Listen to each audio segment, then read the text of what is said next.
Hello বন্ধুরা, welcome back to my channel flavours by Shubhra. আজ তৈরি করব চিংড়ির পুর দিয়ে পটলের দোরমা।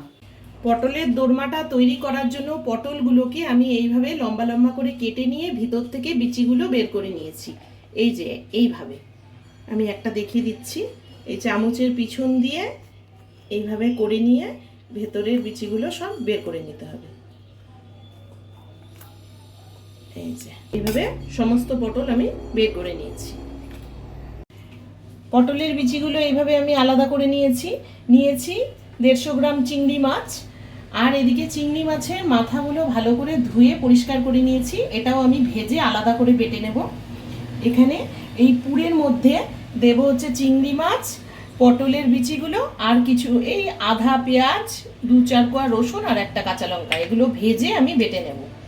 আর এদিকে মশলার জন্য নিয়েছি, এটাও অর্ধেক পেঁয়াজ আছে, একটু গরম মশলা, 3-4টে কাজু, টমেটো, কাঁচা লঙ্কা, আদা আর 3-4 কোয়া রসুন, এটা আমি পেস্ট করে নেব।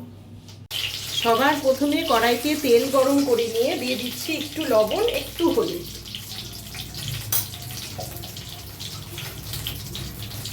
এবার আমি এক এক করে সব মাছগুলো ভেজে নেব। প্রথমে মাথাটা একটু ভেজে তুলে নিচ্ছি।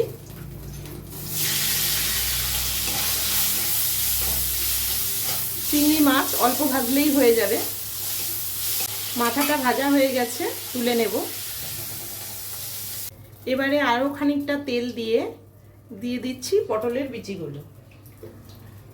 পটলটা একদম কচি ছিল তাই বিচিগুলো দিয়ে দিলাম।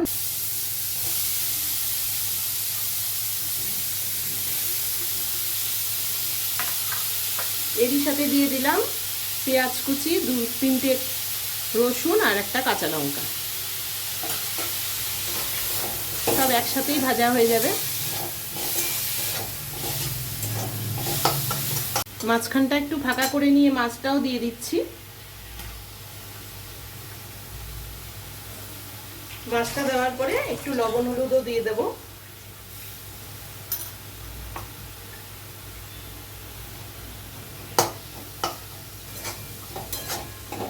মাথাটা ভাজা হয়ে গেছে, তুলে নেব। চিংড়ির পুরগুলোকে আমি এইভাবে সব ঢুকিয়ে নেব আগে। এই যে দুপাশ দিয়ে দিতে হবে, নালে একদিকে ফাঁকা থেকে যাবে।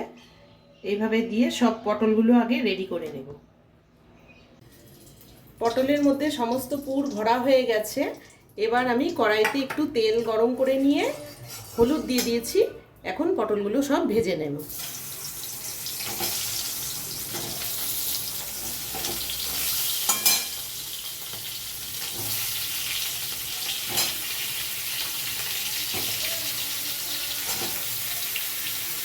পটলগুলো একটু লাল করে ভেজে নিতে হবে।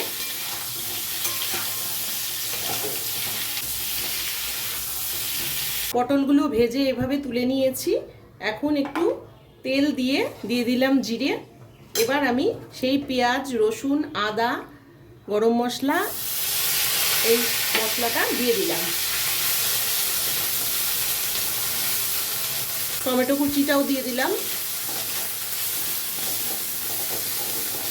দিচ্ছি লবণ, হলুদ গুঁড়ো।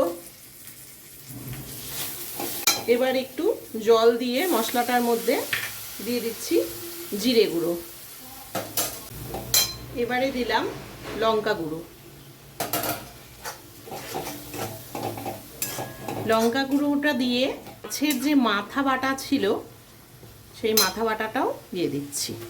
এই মাথাটার জন্যই রান্নার টেস্টটা সম্পূর্ণ পাল্টে যাবে।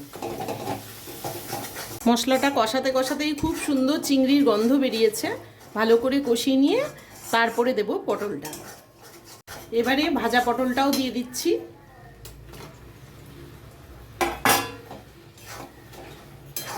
পটলটা খুব ভালোভাবে কষানো হয়ে গেছে। এবার আমি অল্প করে একটু জল দিয়ে দিচ্ছি।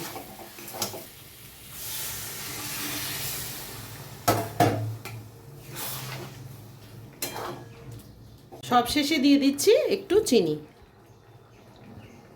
আর একটু শুকিয়ে গেলেই আমি পটলটা তুলে নেব।